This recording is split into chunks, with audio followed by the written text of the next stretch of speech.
આજે પાછા આપણે એક સરસ મજાનો વિડીયો લઈને આવ્યા છે કે બધાને ખૂબ જ મજા આવશે. અને આજકાલ છે ને એક વિડીયો બહુ વાયરલ થયેલો છે કે ભજીયા છે, સમોસા છે કે પૂરી છે, એવી કોઈ પણ વસ્તુ તળીએ પછી તેલ છે ને ખરાબ થઈ જતું હોય છે. ઓઇલ છે ને એકદમ ક્લીન થઈ જાય, કોઈ પણ કચરો ન રહે, સ્મેલ નહીં, કોઈ વસ્તુ કે તમને બધાને ખબર પડે કે આ વસ્તુ કરવા જેવી છે કે નથી. હવે થોડી જ વારમાં છે ને આ તેલ છે ને ક્લીન થઈ જશે, એવો વિડીયો આપણે જોયો છે. હવે જય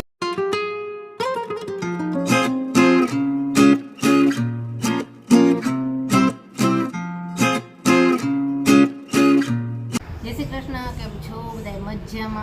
મજામાં જશો. તો આજે પાછા આપણે એક સરસ મજાનો વિડીયો લઈને આવ્યા છે કે બધાને ખૂબ જ મજા આવશે અને ખૂબ કામમાં આવે એવું.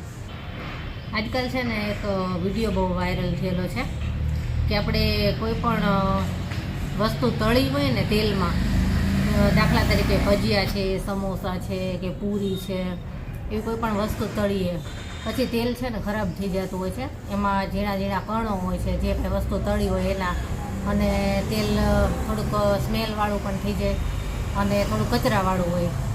તો એ તેલને છે ને એકદમ ક્લીન કરવા માટેનો વિડીયો આજકાલ ખૂબ જ વાયરલ થઈ રહ્યો છે. તો આપણે વિચાર્યું કે ચાલો આપણે જોઈએ કે થાય છે કે નહીં. તો આજે તમારી સાથે શેર કરવું છે કે શું ખરેખર આ વસ્તુ થાય છે કે નહીં. ઓઇલ છે ને એકદમ ક્લીન થઈ જાય, કોઈ પણ કચરો ન રહે, સ્મેલ નહીં, કોઈ વસ્તુ. તો આ છે ને આપણે એક શું કહેવાય કે એક્સપેરિમેન્ટ કરવાનો છે કે તમને બધાને ખબર પડે કે આ વસ્તુ કરવા જેવી છે કે નથી. કારણ કે હમણાં જ જો સાતમ આવશે, એટલે સાતમમાં બધાય ઘણું બધું ફરસાણ બનાવશે, પૂરી બનાવશે. તો ઓઇલ છે ને બધાને એટલું બચી જ જતું હોય છે કે, અને પાછું એટલું બધું ફરસાણ ને બધું બનાવે ને એટલે ઓઇલ ખૂબ ખરાબ થઈ ગયું હોય. તો એને રીયુઝ કરી શકાય એવું ઓઇલ શું આનેથી ખરેખર થાય છે કે નહીં. અને પાછું એક તો ચોમાસું ચાલે છે એટલે ભજીયા બધાના ઘરમાં બનતા જ હોય. તો મેં પણ છે ને ભજીયા બનાવ્યા હતા, સમોસા બનાવ્યા હતા.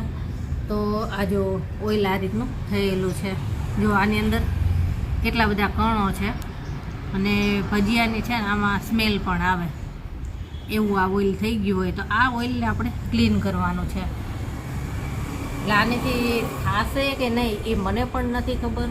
આપણે આ એક અખતરો કરી રહ્યા છે કે આ વિડીયો વાયરલ થયો છે તો સાચો છે કે ખોટો, એના માટે. તો ઓઇલને ક્લીન કરવા માટે શું વસ્તુ જરૂર પડશે ને એ જોઈ લ્યો તમે. જો આ 2 મોટી ચમચી ભરી અને કોર્નફ્લોર લીધેલો છે. જો નજીકથી બતાવું, ત્યાં કોર્નફ્લોર છે અને 2 મોટી ચમચી ભરીને લીધો છે. અને આ છે સાદું સિમ્પલ પાણી, નોર્મલ પાણી.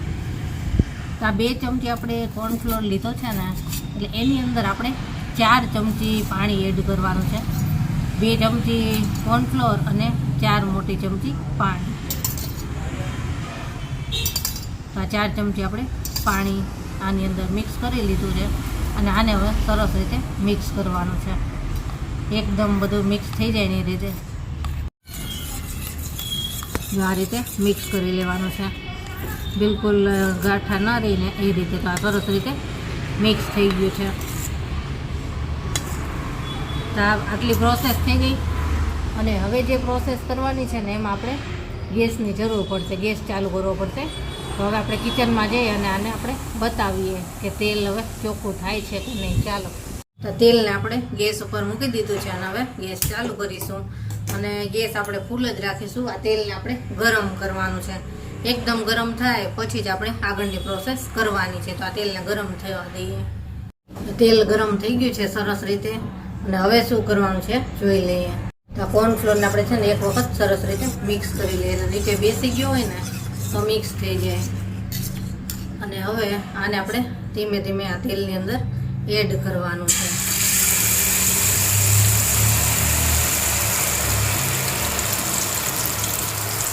બધું જ આપણે એડ કરી દીધું છે.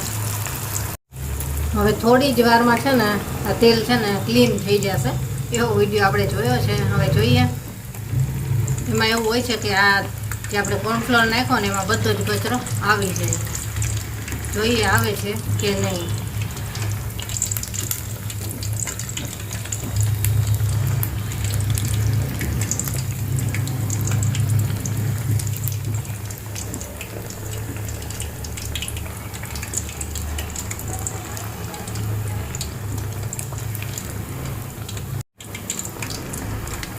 કોર્નફ્લોર એકદમ જો ફ્રાય થઈ અને જામી ગયું છે. અને જોઈએ જો સાચું હશે ને તો જ હું તમને બતાવીશ કે સાચે એવું થાય છે કે નથી થતું.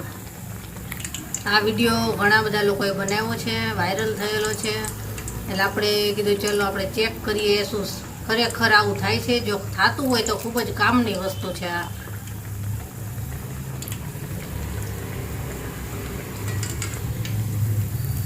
જે કાંઈ કચરો હોય ને એ આ કોર્નફ્લોરની અંદર ચીપકી જાય બધો.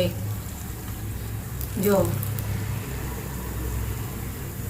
અને ઓઇલ છે ને જે આપણે ફ્રાય કર્યું હોય એટલે જે કાળા જેવું કે અથવા પીળા જેવું થઈ ગયું હોય ને તો એ પણ એકદમ ક્લીન થઈ જાય છે એવું વિડીયોમાં આવતું હોય છે. તો જોઈએ, થોડીક વાર રહેવા દઈએ અને શું થાય છે પછી ખબર પડે. થોડી જ વારમાં આ તો ફ્રાય થઈ અને આવું ભજીયા જેવું બની ગયું છે.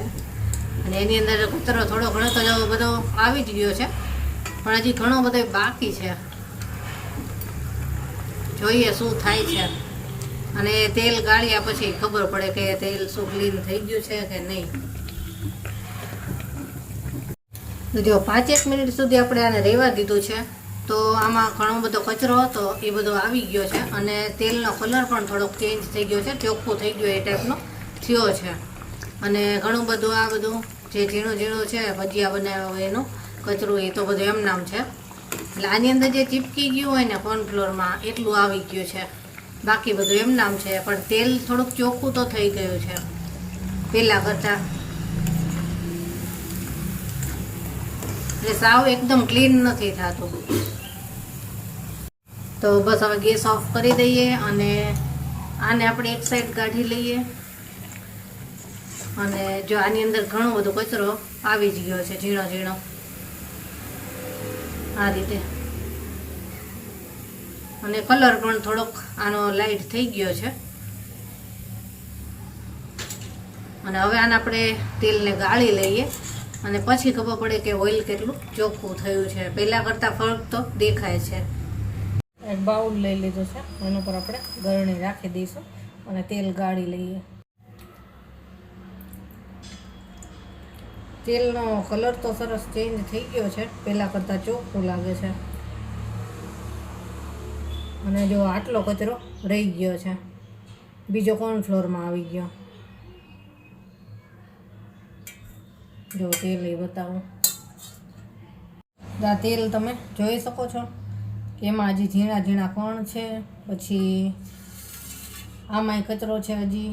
અને આ કોર્નફ્લોરમાં જો આ રીતનું મોટું મોટું હતું એ આવી ગયું છે.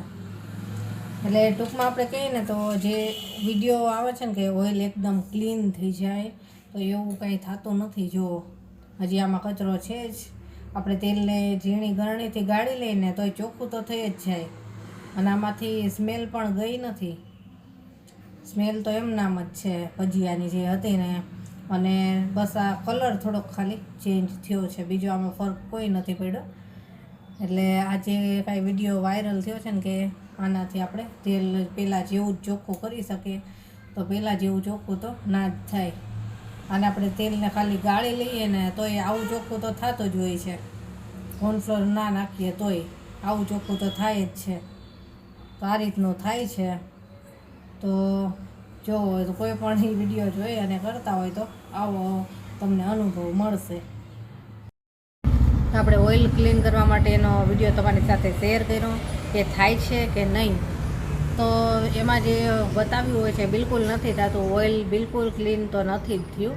જેવું આપણે ગરણીથી નોર્મલ ગાળી લેતા હોય છે ને એવું જ થયું છે, એમાં કોઈ ફરક નથી.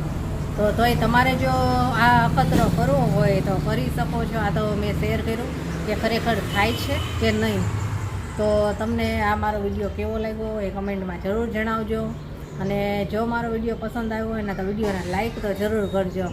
તો ચાલો ફરી મળીશું પાછા આવા નવા જ વિડીયો સાથે. ત્યાં સુધી બધાને જય શ્રી કૃષ્ણ.